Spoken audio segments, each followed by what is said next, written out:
So one last topic from tonight's set. I want to talk about underground malls.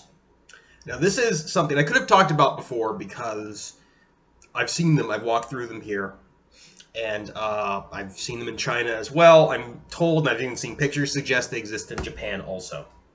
But that's where I got food this evening because after all this time carrying the heavy load, I needed food before the liquor.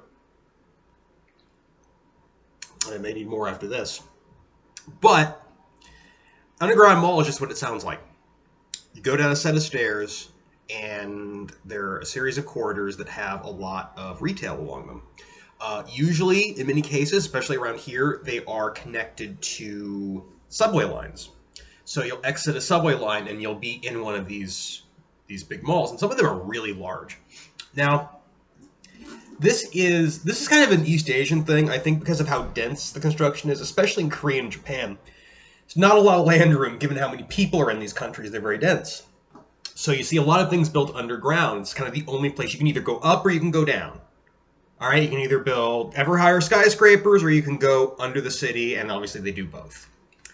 But it's just kind of an interesting little phenomenon that also connects into something else that to me doesn't make as much sense for that same reason, even though it feels like it's connected. It feels like something I'm surprised we don't have in the US. And again, this I'm going to say is something that, again, it's in Korea, it's in China, I'm told Japan as well. There's a thing they do in this part of the world. There are a lot of shopping centers, because again, it's very efficient. You don't see standalone buildings here in cities that are this tightly packed. So you'll have a shopping center that is anchored around like a grocery store, supermarket. Which often not on the main floor. It may be in B1 or it may be on the second floor. In a lot of cases, there are quite a few two and three and four floor grocery stores in this part of the world. But the way they're built is very interesting. You walk right in. Like usually the entrance to the shopping area is right. If it's on the first floor, it's probably something you can walk right in. If it's on it's in the basement, you have to go down like one flight, take an escalator down, it's right there. But then as you're leaving, you leave from the opposite side. You don't, like a lot of American grocery stores, the entrance and the exit are actually the same. You enter them from different sides, but they go into like the same little, room that has like the shopping carts in it. But in this case, you actually exit the store opposite where you entered, and then you have to loop around the entire store to get back to where you entered so you can leave.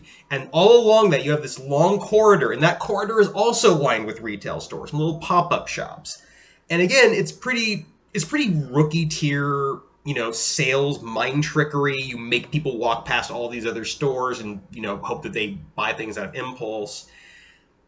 That really doesn't seem to be a cultural thing. I guess it kind of is, and again, we have a lot more standalone stores in the States, so I guess there's not as much room for this. But this is something that could work anywhere on Earth.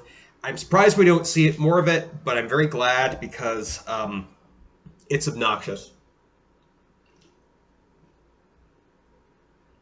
And I will leave you off with a closer look at my Pilsner can,